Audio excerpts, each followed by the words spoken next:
What's going on, everybody? Thanks for making Locked On Nationals your first listen every day. And today's episode is brought to you by BetOnline. BetOnline has you covered this season with more props, odds, and lines than ever before. BetOnline, where the game starts. And so yesterday, I kind of threw a wrench in all my plans coming into yesterday's episode because I saw Ted Leonce's comment on him potentially buying the Nationals. But today I'm going to get right back into that as we continue breaking down the Nationals 2022 season and continue with our player breakdowns. And today is our young stud catcher, Keibert Ruiz. What do I think of his 2022 season and going forward? Find out after this.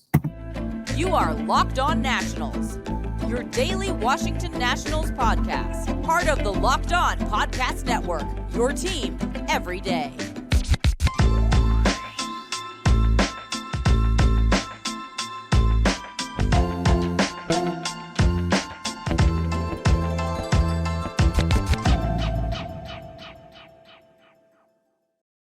Thank you again, guys, for tuning in. I've really appreciated the support so far, and I feel like everything's been going swimmingly. So let's get into Keibert Ruiz, as he had a pretty solid 2022 season when it's all said and done. And, let's go back to 2021, where we trade Max Scherzer and Trey Turner for 4 prospects, and 2 of those guys being Josiah Gray and Keibert Ruiz, alongside with Gerardo Carrillo, who's still in the minor system, and Donovan Casey, who just hasn't really gotten the opportunity yet to break into the majors. He got called up this year, but he never played in an actual game and never gotten at bat. So with Keibert Ruiz, and it's really, you can kind of tag in Josiah Gray with this, you're trading away Max Scherzer and Trey Turner. Those are 2 guys who were big, major parts to our 2019 run. Trey Turner was a shortstop who I would call a franchise shortstop, one of the best shortstops in the game. Obviously, I don't need to say anything about Max Scherzer. You know it. He's one of the greatest pitchers of this generation. And so seeing those 2 guys leave in a trade and we get a couple lottery tickets with prospects, it's a tough one to go. They're a big part of this organization, and it's kind of tough to just see through that when you trade away those 2 guys to get prospects. But when you look at it from hindsight, Keibert Ruiz is a top 50 prospect in baseball when we traded for him. Same with Josiah Gray. Keibert Ruiz was ranked ahead of Josiah Gray. Keibert Ruiz was someone who really showed a ton in the minors through his time there. And he's someone that you should be excited about moving forward. And this was his first full season as a starter in the major leagues. He got called up last year in September, and he played a little in 2020 in the COVID-shortened season for the World Championship Dodgers team. But that wasn't really that wasn't his team. That was Will Smith, and Will Smith was a catcher in LA, and that's what it was going to be like moving forward for them. So he never really got his opportunity until this coming season. And this was his first full season in the majors where he knew he had the starting spot locked up and there's no one pushing to take that spot, especially in the minor league system. And he took this opportunity. In my opinion, I think he ran with it. When you look at it, Keibert Ruiz is someone who's great defensively, especially behind the plate. Calling games, that's something that's really important for a young pitching staff, is to have a catcher back there that you can trust. And I think we got a great look at that in 2019 with Yan Gomes and Kurt Suzuki, where Yan Gomes was always catching Patrick Corbin, and there was a sense of comfort to when Yan Gomes was back there when Corbin was pitching. And so building that relationship with pitchers is something that's a big role for a catcher to do. And I think Keibert Ruiz, obviously we had terrible starting pitching this year, but that's not on Keibert Ruiz, in my opinion. I think that's Jim Hickey, and that's something that I really railed into last week when Davey announced that there was no staff changes moving forward. But I see Keibert Ruiz, and I love his bat. I love his approach. A switch hitting catcher. I mean, I would love to say that he's the best switch hitting catcher in the game, but we all know that guy up north, about 30 miles north of DC, Adley Rutschman, who was a top prospect in baseball heading into this season. He's got a little edge on Keibert, unfortunately. But that's all right. We don't need him to be Adley Rutschman. We need him to be Keibert Ruiz. And it's fine. That's fine. I'm fine with it. You should be too. Because looking at it from the top of the surface, your head's bobbing there. I like Keibert Ruiz and what I saw from him this year.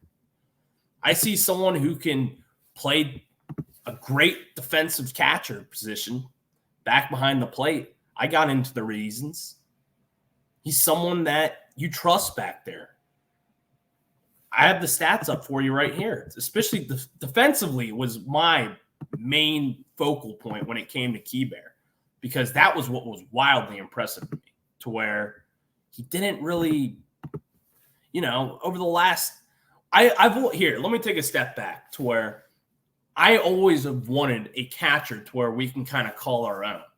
We've always kind of had this platoon thing with catchers in DC, whether it be Yan Gomes and Kurt Suzuki. And then last year it was just Yan Gomes until we traded him to the Oakland A's. But I kind of wanted someone to where we can mold him with the pitching staff, and he's going to grow with the staff, kind of like what we did with Wilson Ramos back in the day. And he molded with that young staff with Steven Strasburg, and Wilson Ramos turned out well. He wasn't amazing defensively. He had some great years hitting, but it's something that we've kind of missed. And we tried to do that with Matt Wieters. We tried to do it with name that catcher. We've tried to kind of have a catcher for our own. And it's nice going into the 2023 season, which I'm pretty confident that Keibert Ruiz is going to be our catcher for hopefully the next decade. And that's something that you should hope for as well. His stats are, his at the plate, they weren't anything special. I'll admit that. But I look beyond that, really. He's 23 years old, he's 24 years old now. He just turned 24 about 2 months ago. And it's exciting because we have a young team right now, obviously. The pitching staff still needs to grow. But there's a lot to look forward to with it, and especially have Keibert Ruiz, and he kind of proved to us this year of what he can provide, especially behind the plate when he's back there. And I've said this before as well, that where I'm like, I don't really care too much about the defense as long, I prioritize hitting over anything. That's just the way the game is now, in my opinion. And you need to hit home runs, you need to get power, and that's for all the position players besides catcher. When you're a catcher, I think you need to take command of your game and you need to perfect your craft. You need to know when you have Patrick Corbin throwing a slider in the dirt, he needs to understand that Keibert is going to be blocking that, because that's a main part of this game. Pass balls, stupid mistakes like that, those things add up into runs, to unearned runs, to where it could cost you a game. And we've seen it in the past. It's costed us games before. And so that's something that's actually kind of nice with Keibert Ruiz when you look at it from the defensive side of things. I think he's kind of settled into his own to where I don't really have to worry about it for him. And that's what's nice, is that we finally get to call a catcher of our own. Dare I say a franchise catcher, kind of pulling teeth out there, switching over sports, calling a franchise quarterback to a franchise catcher. That's what I view Keibert Ruiz as. And I think everyone should too. He proved it this year. You saw him. And besides, when we had Tres Barrera back there, or Riley Adams, for God's sakes, it was brutal to watch, particularly with Riley Adams.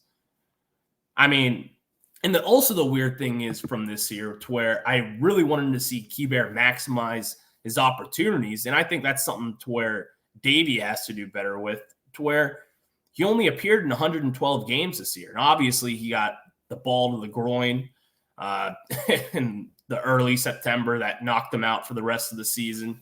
And that's an injury that you just can't really avoid. I said this yesterday, it's the worst possible nightmare. And even just thinking of it, it just derails me because all I think about is how much pain that had to be for Keibert. But besides that, like I said, this is someone where you can rely on moving forward, that he's going to be back there. And I truly think that with Keibert Ruiz, he's a top 10 catcher in baseball with everything considered, from his approach at the plate to his defense. He has a great arm back there as well. And I was on a podcast recently, and I went way overboard in this, and I'll even be honest with it. I called him a younger version of Yadier Molina. Now that I did admit it was way out of there and just that's not really what I wanted to be represented with.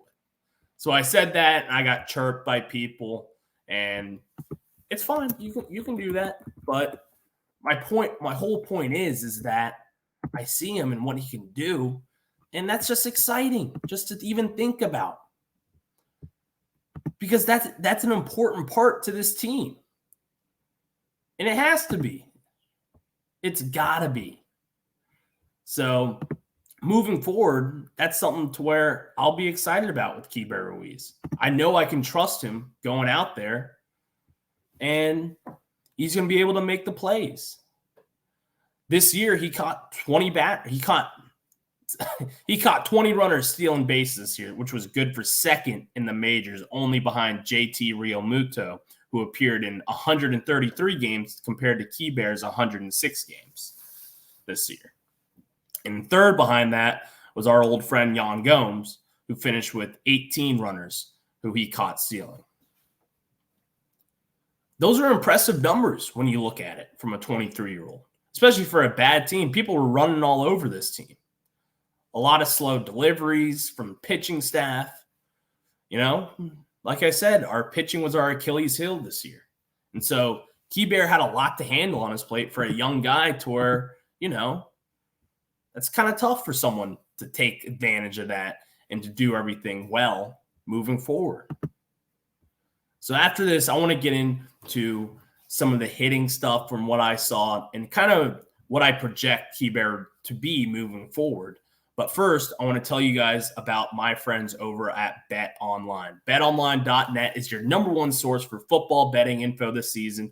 Find all of the latest player developments, team matchups, news, podcasts, and in-depth articles and analysis on every game you can find. I'm a big bettor, so this is what I do. On Sundays, I need to find some big bets to place for some NFL football action. And guess what? I just look up betonline.net, and they have it all for me right there. And as always, BetOnline remains your continued source for all your sport wagering info out there, with live betting and up-to-the-minute scores for every sport out there. The fastest and easiest way to check in on all your favorite games and events, including MLB, MMA, boxing, and golf, head to betonline.net or use your mobile device to learn more. BetOnline, where the game starts. And so now I want to take a look at Keibert Ruiz, kind of his batting approach from this season, because a lot of people are like, you know, they're just caught looking at the box scores with him and kind of just not really seeing his true value when he played for us this season. And I can tell you right now, just by looking at it right here on his stat sheet, he batted .251, which I kind of look beyond batting average at this point. I like to look at on-base percentage. I think getting on base is more valuable than batting average. It's just my own personal philosophy. I learned that from Moneyball. And so then he also OPS. He had a 673 OPS, which was down from his 23 games in 2021 with the Nationals, which was at a 743. But also, there was a lot on his plate, you know? He kind of got put in some pressured situations where you have Josh Bell and Juan Soto, and the team was terrible. It's tough to wake up and just get here every day and play a baseball game when you're just going to lose most of the games, which we did this year. And so you have to take all of this into and just kind of digest it for your own. And I look at this now, and I really saw a lot, especially down in the second half of the season, from August all the way until September 8th, I believe, is when he got hurt. He had a really good stint at the plate. He batted .260 with the .322 OBP, .415 slugging percentage, which was good for a .735 on base plus slugging. He had 16 strikeouts with 8 walks in that span and a total of 115 plate appearances. Those are good numbers. And those are something that you can rely on. You know, something that where in the minor leagues, we really kind of saw this from Keibert. He has power. We didn't really get to see that this year. I don't know what it was from him in particular to where, you know, he just didn't have power. I couldn't tell you what that issue is. Is it the major league development staff? That would probably be my excuse if I were to point out as to where the power went, because I couldn't tell you. But he had 4 home runs in that stretch as well. You know, those aren't bad. And considering last year, he was on pace. You know, I thought coming into this year, I thought Keibert Ruiz could have hit 20 home runs. I really did. I think you guys could have as well. It's not something that's crazy to predict. Like this year, he only had 7 home runs compared to last year when he had 2 home runs in 23 games. This year had 7 home runs in 112 games. So you take that for what it is, but I still project his power to be there, especially as a switch hitter. You know, it's there. The guy has the talent. He just has to put it all together. And honestly, also another thing to where I think that's really important in a major league season. You're playing 162 games. Everyone knows that it's a marathon and not a sprint. And something to where Davey did a lot this year was he gave him a lot more rest than usual, than he would for an older veteran guy, you know, like someone like Yan Gomes, where you're just kind of putting him out there for 130 games a year rather than sitting him and playing it conservative. And I get it for this year because we had nowhere to go. This team wasn't going to be going into October and winning a postseason series.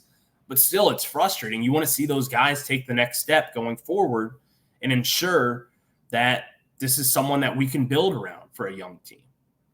And so I kind of want to see Keibert Ruiz moving forward kind of get let loose. Days where he's not catching, I want to see him DH. I don't care who's our DH next year. Joey Meneses or Nelson Cruz, whoever it may be. I want to see the young guy get the reps that he needs moving forward. Because I think that Keibert Ruiz he'll take his game to a completely different level once he has those plate appearances in, and once he puts in his 10,000 hours as to one everyone says to perfect their craft. And I think he needs to do that moving forward. And that's something that Keibert can't control. But I need to see him get more action at the plate, because that is something, if you were to take anything from his 2022 season and be like, yeah, I'm a little concerned with it, I guess you could say it's his plate and just kind of how he approached his at-bats this season. I saw a lot of swing and misses from him. You know, he wasn't killing any curveballs. He was mainly a fastball hitter, but that's what the game is now. You're a fastball hitter. You can strike out a little bit more. But 30 walks compared to 50 strikeouts this season is not a bad ratio. In fact, it's really not bad at all. And that's why Scott Boras is his agent, which you guys are going to hate to hear that, because if you thought, like, you know, I was saying with CJ Abrams a few days ago that we got to extend him now. I don't think that's the case with Keibert. That's not going to happen. And at this point, too, I wouldn't give him that extension just yet, because with catchers, you never really know. With injuries, whatever it may be, it's a tough, brutal position back there. Knee soreness. I mean, there's so many different things that could happen that could kind of derail his career. But obviously, we haven't seen that yet. When he got hit in the groin, last month, that's something that you hate to see. You just hate to see it, because I mean, fellas, for all you listening out there, I mean, it sucks. I don't have to say anything more about that. It sucks. I've done that. It sucks. But beyond that, I look at Keibert Ruiz and I see a special talent. And the Dodgers, they weren't going to be giving him up for nothing either. They got Trey Turner and Max Scherzer in return. And obviously they now have a top 10 prospect with Diego Cartaya, who's a catcher in their system, who was in single A this year, and he's really just blossomed into becoming one of their top prospects, if not their very top prospect, which I'm 99% sure that he is now at this point. And so he kind of leapfrogged Keibert as well in this. And, so I saw some people saying the other day, we got the wrong catcher in the system. Well, it doesn't work like that. It just doesn't work like that, because Cartaya hadn't really developed at that point to where you look at him and Keibert Ruiz is already a sure thing. And he was already in the majors prior to the 2022 or the 2020 season. He was in the majors. That's when he made his debut. And then in 2021, he came up for a few games as well, got some ABs, got some innings behind the dish. And then when we first traded him here, he was sent down to AAA, get some reps in, and then he got called up in September, and he made the most of his opportunities. And what we saw was someone that could be a two-way kind of player, to where he's going to be great defensively behind the plate. And then once he gets up there, take his hacks. He's going to take his hacks. He's going to do a great job at it as well. I kind of see him as like a 5-hitter in this game, and kind of someone that you want to put behind Juan Soto and Josh Bell, or vice versa. I do see him in kind of the middle of that order guy, to where you can rely on him moving forward and taking the necessary steps to be a part of this club moving forward. And another thing I really wanted to get into was kind of what he reminded me of. I think back, and after I made that crazy Yadier Molina prediction, to where obviously I was jumping the guns on him, and I don't think he'll be Yadier Molina. Like, people took that way out of context, but I digress. I learned. I look back and I see Carlos Ruiz. We knew him a lot. He was with the Phillies. He won a World Series with them. He was great behind dish. Worked with that lineup with Cliff Lee, Roy Halladay. He worked with a ton of guys behind the plate, called great games, and he could also hit at the plate. He had power, and this was someone that had a lot of postseason experience too. And obviously, Keibert hasn't had that.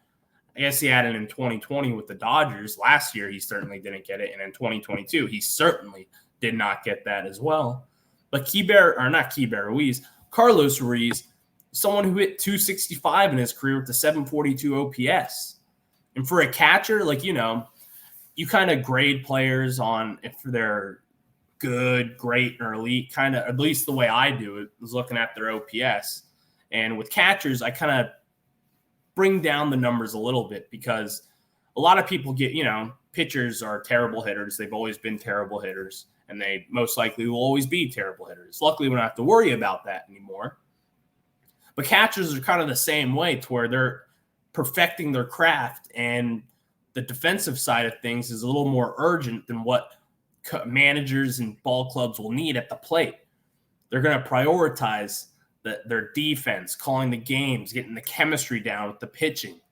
And that's what they prioritize nowadays, especially with pitching being so dominant. But I look at him and I can't help but see Carlos Ruiz, World Series champion. He was an all-star, an MVP candidate one year.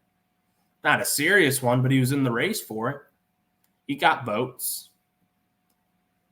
And I see that with him. And I think that's perfectly reasonable. And in fact, I think to say that you expect more power from Keibert is totally reasonable. Like I said, I see a 20 home run per season guy with Keibert. And I think that's something that he'll be able to tap into moving forward as he matures and as he gets down the game and getting his body right. His catching is such a grueling position, to where you never know how your knees are going to feel on a daily basis. You're sitting there squatting for 3 hours. Imagine that.